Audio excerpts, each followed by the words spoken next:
Bonjour à tous, on se retrouve pour une nouvelle vidéo. Donc aujourd'hui ce sera pour des astuces simples sur Windows 10. Donc il y aura 10 astuces. Donc on commence tout de suite.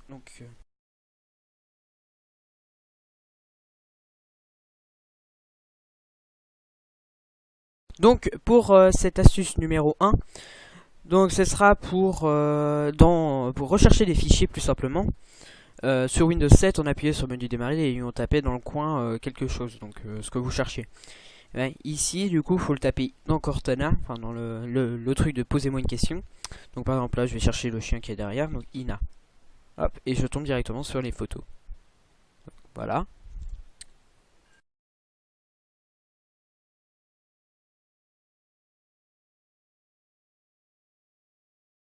Donc le deuxième exemple, c'est, enfin la deuxième astuce, c'est par rapport à Cortana. Donc on reste toujours sur cette barre.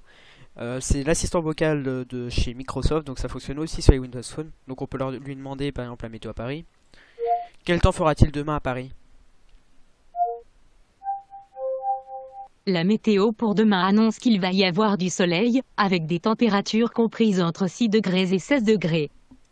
Donc voilà, donc après on peut lui demander dans n'importe quelle ville, hein, elle nous répondra toujours. Après on peut lui demander par exemple de nous raconter une blague. Raconte-nous une blague. Quel est le fruit que les poissons détestent? La pêche. Donc voilà, après, donc du coup, bah, je pense qu'il est très bien, parce que ça, pour moi ça a toujours bien fonctionné, j'ai jamais eu d'erreur.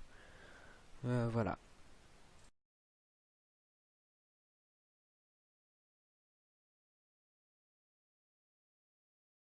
Donc pour cette troisième astuce, on va parler de mettre des petites icônes, enfin les fenêtres, en ouvrir plusieurs sur le même bureau. Parce que des fois, par exemple, on a une page internet comme ça, ici, après on veut en avoir, par exemple là les chiens, on veut l'avoir là. C'est compliqué parce qu'on n'arrive pas forcément à avoir tout. Donc c'est pour ça que là Windows 10, avant ça existait déjà sur 2, maintenant ça existe aussi sur 4. Si on veut par exemple avoir les deux pages l'une à côté de l'autre, on prend en haut, la barre en haut là, qui est mis en gris chez moi. On le met tout dans le coin et là on voit une petite fenêtre se mettre et ça nous montre que quand on lâche, et ben ça se met dessus. Et après ça me propose de mettre par exemple une autre fenêtre qui est ouverte. Ou alors si on veut rien, on rappuie à côté, puis hop se remet la page d'avant qui était restée à côté. Donc par exemple là on va la mettre pareil sur le côté, hop, et puis celle-là elle était restée ouverte. Voilà. Donc du coup ça s'est mis bien sur les côtés. Après si on veut mettre les 4 au total, on met ça, on prend l'appareil en haut, sauf cette fois on la met dans le coin. On la prend et on la met carrément bien dans le coin. Hop, ça fait, et puis du coup bah, je vais ouvrir ça là, ici, là. On peut même le faire à 3 seulement. Après par contre si on met, bah on va faire des coins déjà. Hop. Voilà, donc là j'ai les 4 dans les coins. Oula, mon rase de chien.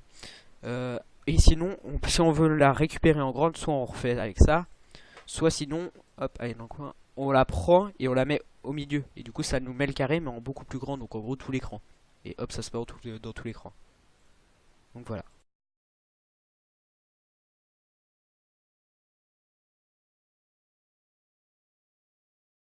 Donc ensuite, pour cette quatrième astuce, qui n'est pas forcément une astuce, mais qui est très utile d'ailleurs, on a le calendrier.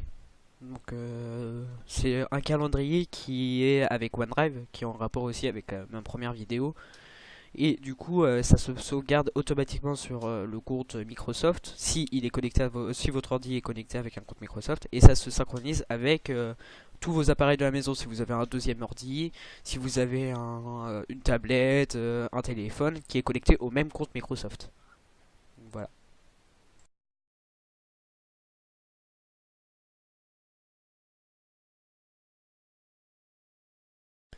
Donc pour cette cinquième astuce, on va se diriger tout de suite sur Microsoft Edge, donc c'est le remplaçant de Internet Explorer. Oui, parce que sur Windows 10, Internet Explorer s'arrête et laisse place à Microsoft Edge, donc le nouveau navigateur Internet de Microsoft.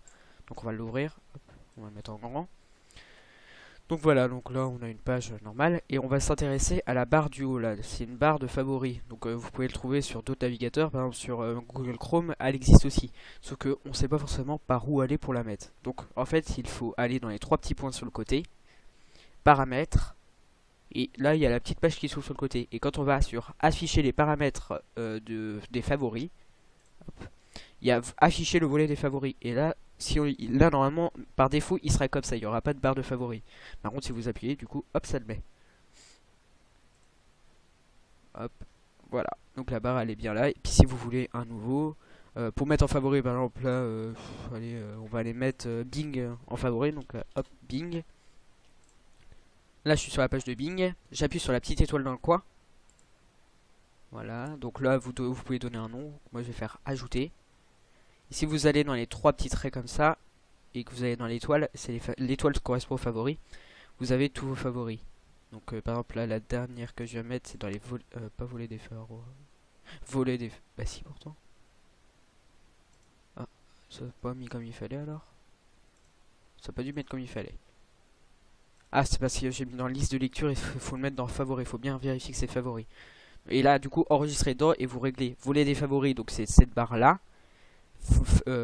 Favoris, c'est uniquement cette barre là, ici. Et sinon, après, c'est quand vous créez des dossiers, un nouveau dossier.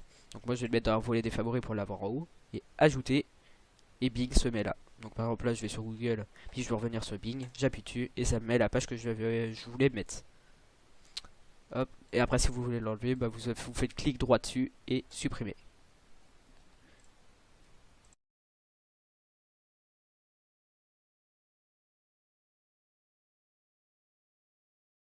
Pour cette sixième astuce, donc on va s'intéresser à un volet des notifications. Donc avec Windows 10 maintenant, il y a un volet de notifications.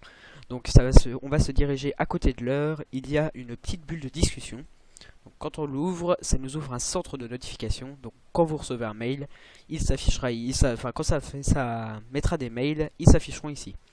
Vous pouvez mettre le mode tablette.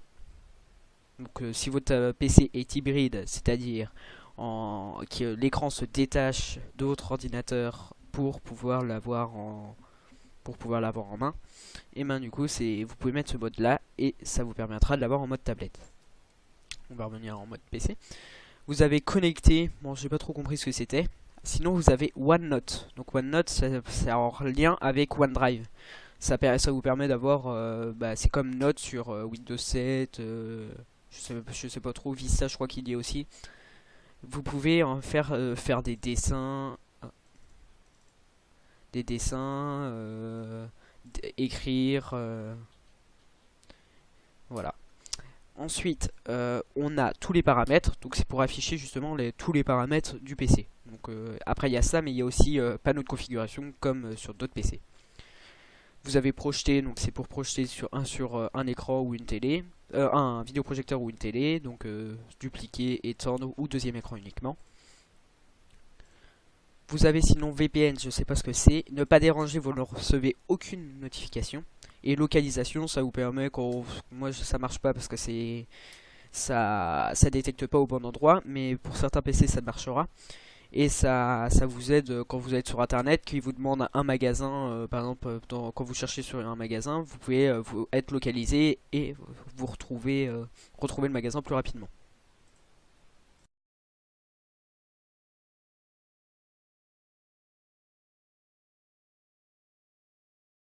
Donc pour cette septième astuce, il y a sous Windows 10, on peut mettre plusieurs bureaux. Donc si on fait nouveau bureau, vous pouvez avoir un bureau personnel. Donc je sais pas, par exemple, pour vous utiliser ici pour la détente. Puis quand vous voulez travailler, vous passez sur le deuxième bureau et puis vous avez plus une atmosphère de travail sans que vous ayez par exemple Facebook ouvert sur l'autre page. Ça fait plus professionnel par exemple.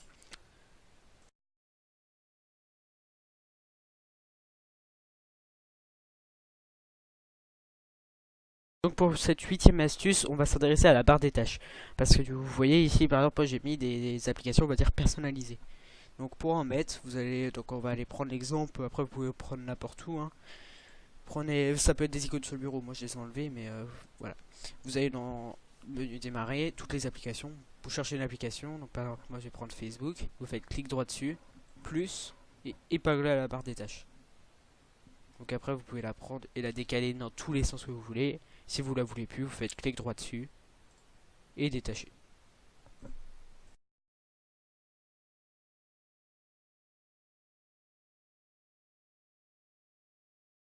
Donc pour cette 9e astuce, donc on va s'intéresser à Windows Store. Donc c'est comme par exemple Play Store pour Google, Apple Store pour Apple, et ben ici ce sera Windows Store.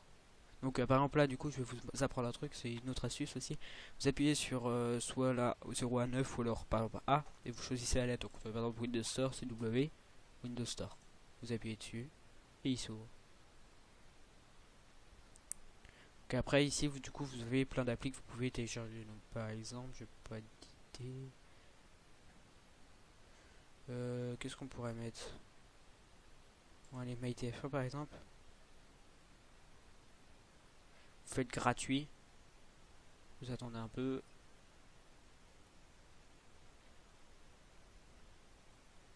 Toc, et il se télécharge. Bon, moi je vais l'annuler parce que je vais pas le mettre à télécharger. Et après, du coup, il sera sur. Il se mettra ici. Donc, bah, pas dans suggestion, mais il y aura une autre récemment installée. Et il sera tout en haut ici quand vous irez dans toutes les applications.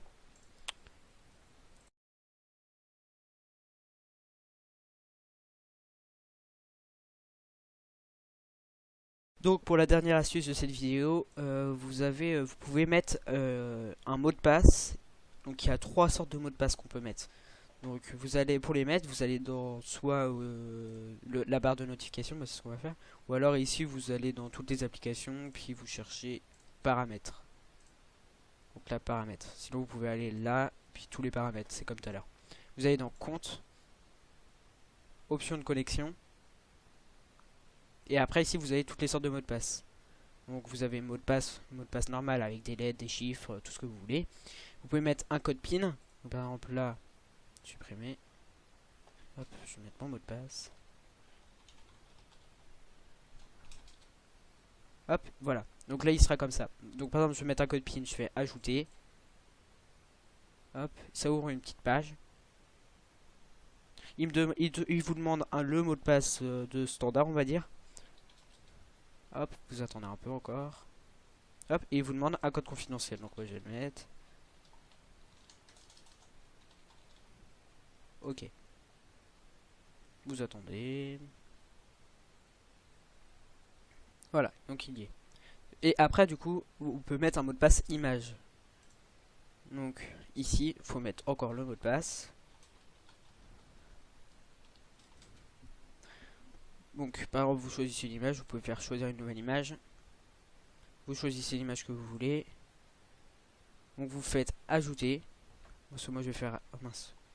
C'est parce que j'ai annulé. Mince, je me suis planté je crois. Mais là vous pouvez le faire. Par exemple moi je vais garder cette image. Donc je vais faire utiliser cette image. Là il vous explique comment faire. Donc comme moi je vais faire comme ça. Et un point. Il faut confirmer les mouvements. Comme ça. Comme ça. Comme ça. Donc c'est bon. Ça met. Donc vous faites terminer. Et c'est bon. Il y a un mot de passe image. Donc quand vous verrouillez, vous déverrouillez, bah, ils vont vous demander soit le mot de passe, soit le code PIN, soit le mot de passe image. Vous allez dans option de connexion en dessous et puis vous pourrez régler. Voilà. Donc voilà, c'est la fin de cette vidéo. J'espère qu'elle vous a plu. Laissez un commentaire si vous voulez. Puis bah salut.